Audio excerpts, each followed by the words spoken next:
So, as I've talked about with the about the PS5 since getting it, one of the things I talked about in the most recent video, and I want to elaborate it more on its own here in its own video, is the fact that it does make the PS4 games, and by default, when you go to the PlayStation Plus app that allows you to, or option that allows you to download, games from previous generations, and everything like 1, 2, and 3.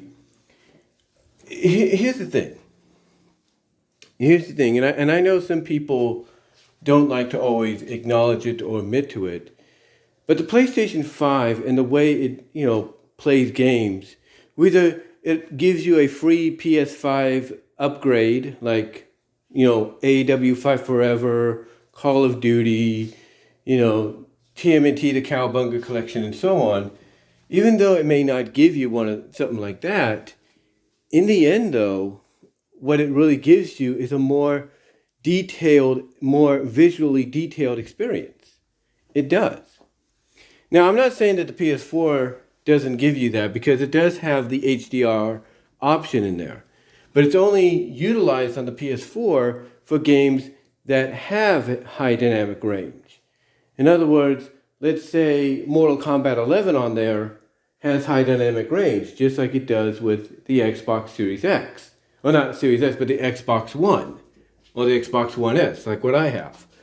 What will happen is the console will read that, and if it's connected to a 4K television or monitor, it will read it, it'll basically send that signal to them, and by sending that signal to them, it'll acknowledge, okay, this is high dynamic range, and it will automatically convert to high dynamic range, that being the monitor screen or the TV screen, or most of the time, it will allow you to go down to the menu and choose the format of standard, normal, or standard, natural, movie, or HDR, high dynamic range.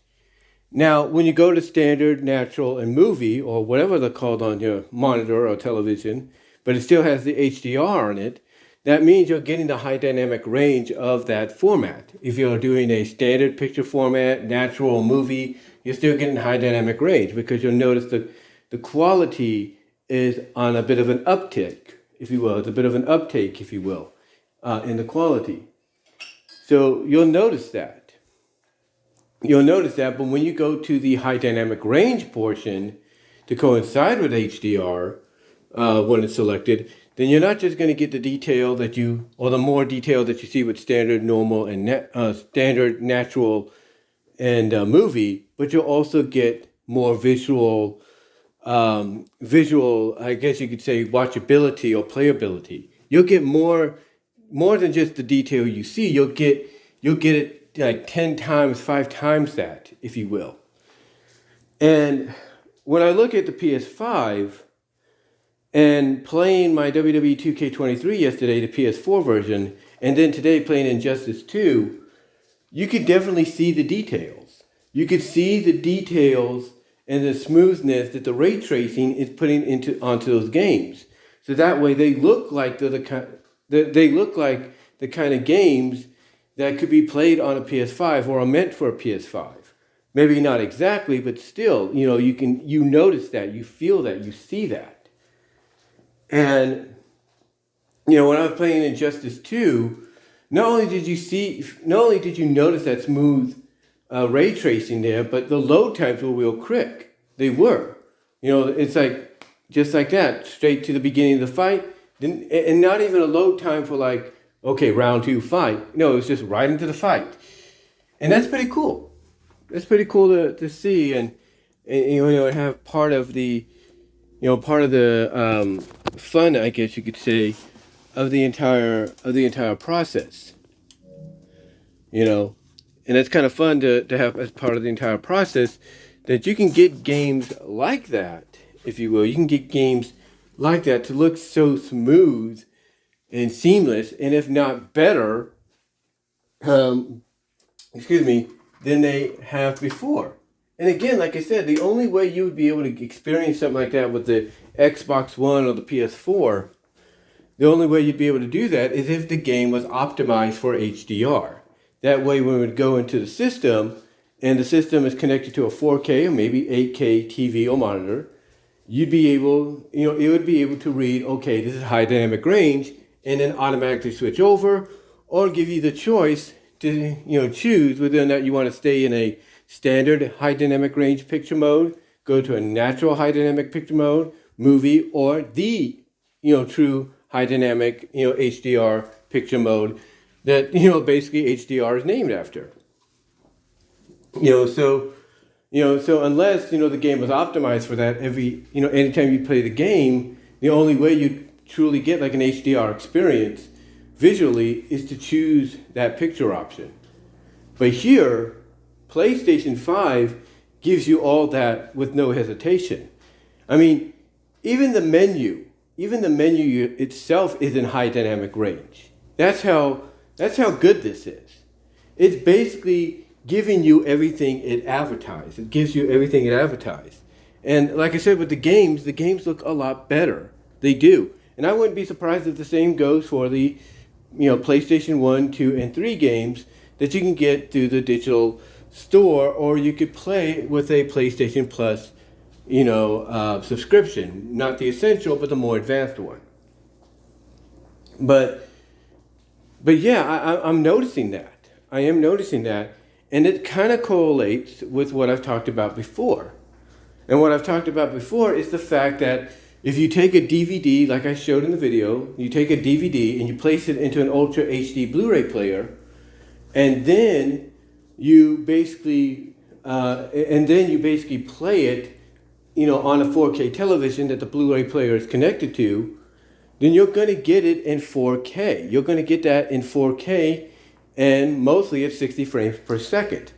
Now, true, it's not automatically going to say HDR and everything. That's just another example of, hey, you got to go and put the game on, not the game, but you got to go and put that picture format on yourself. So that's an example of, hey, you want the high dynamic range for this? Then you're going to have to choose it. And, that's what you would have to do with, let's say, something like the Popeye DVD I showed you as an example in that previous video. But again, what we see here with the PS5 just falls under that category.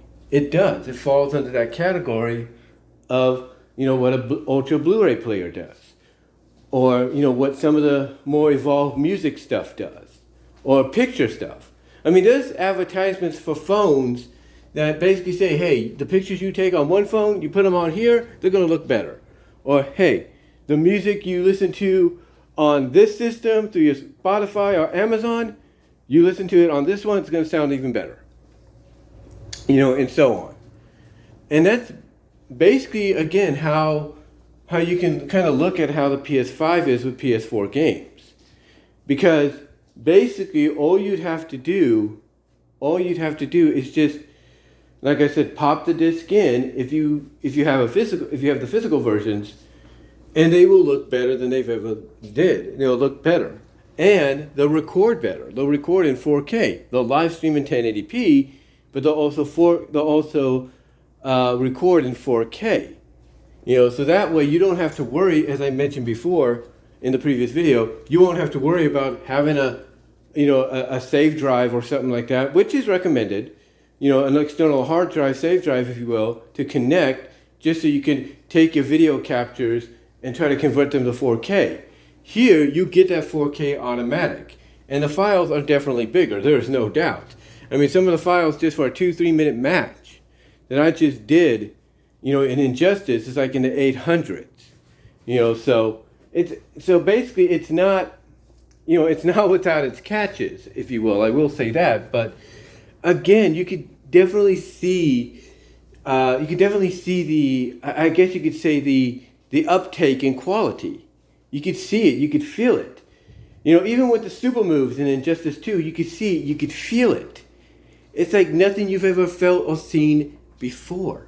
Except for maybe the Xbox One or any other games that have HDR to them, or HDR, optimized for them, is what I'm trying to say.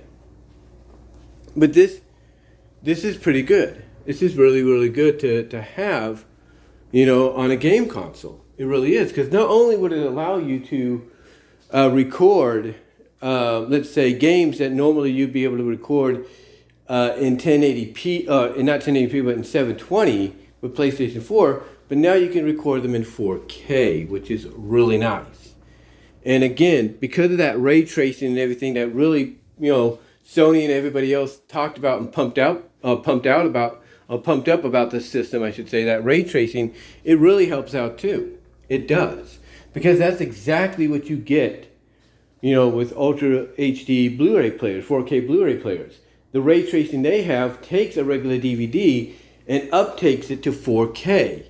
Basically allowing you to watch it, on a 4K television in 4K, even though some people would say, oh, it's not 4K, it's still 720 or 480.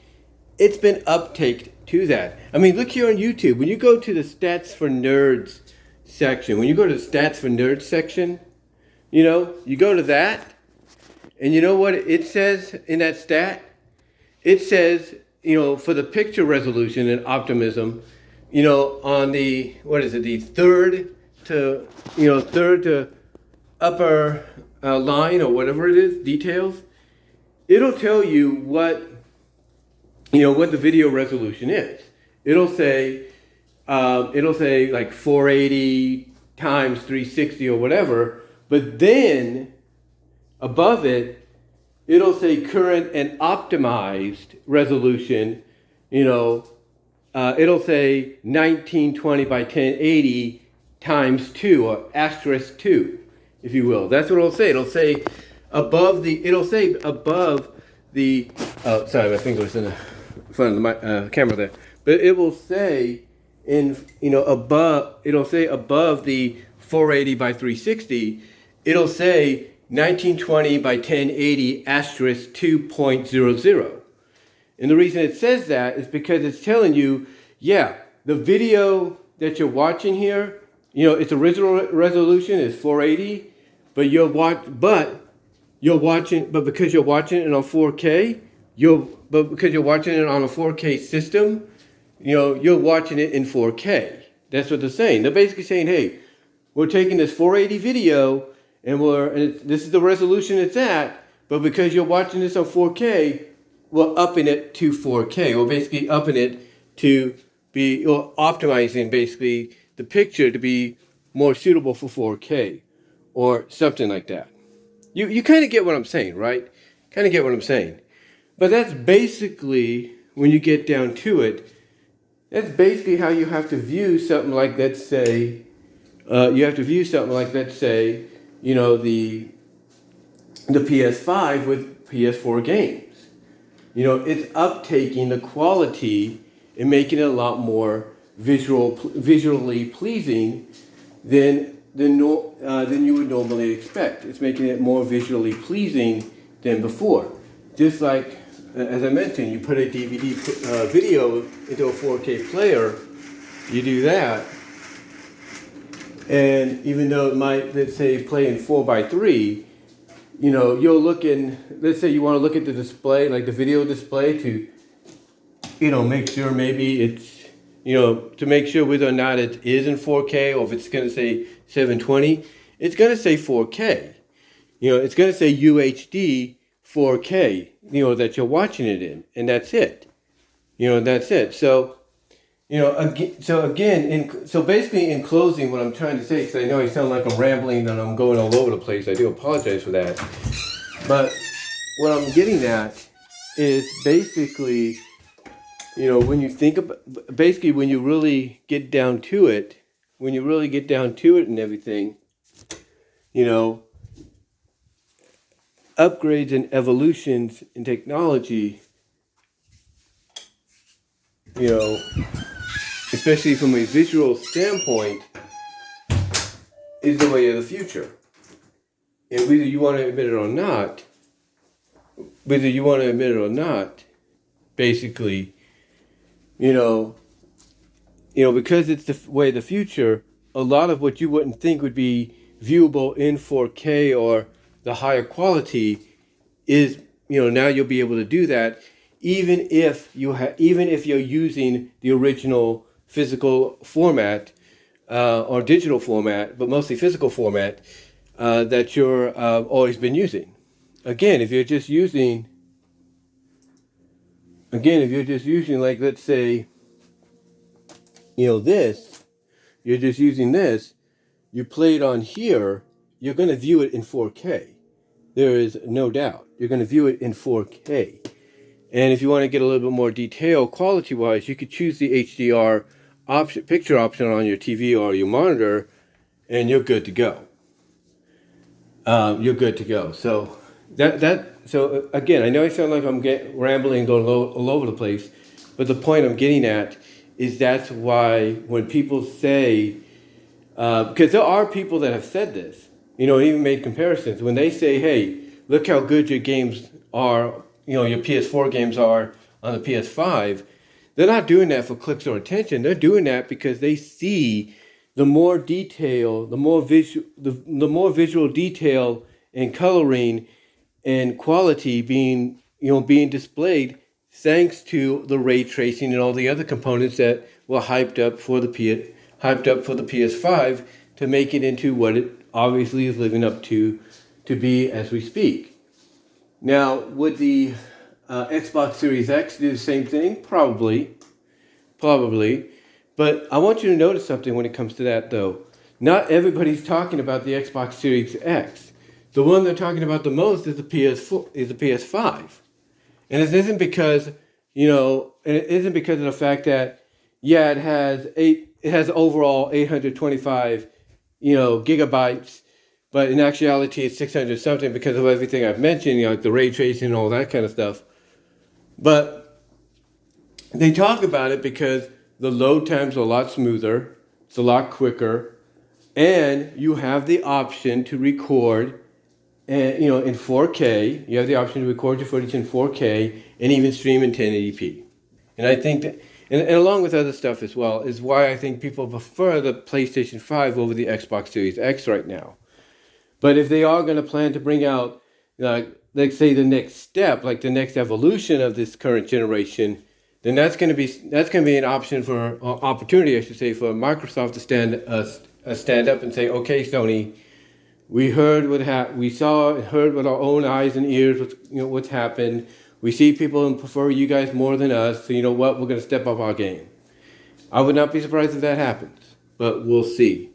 We shall see. But anyway, again, I know I sound like I'm rambling and just going all over the place, but I just wanted to talk about the fact that when you look at a PlayStation 5 and you use physical PlayStation 4 disc in it, then you're pretty much getting the idea that, oh, this is how it's done.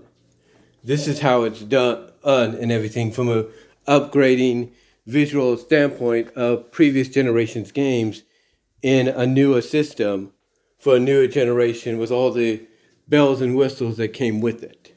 So anyway, let me know what your guys' thoughts are down below. Comment if you like. Love to hear from each and every one of you on this. And until next time, I am out.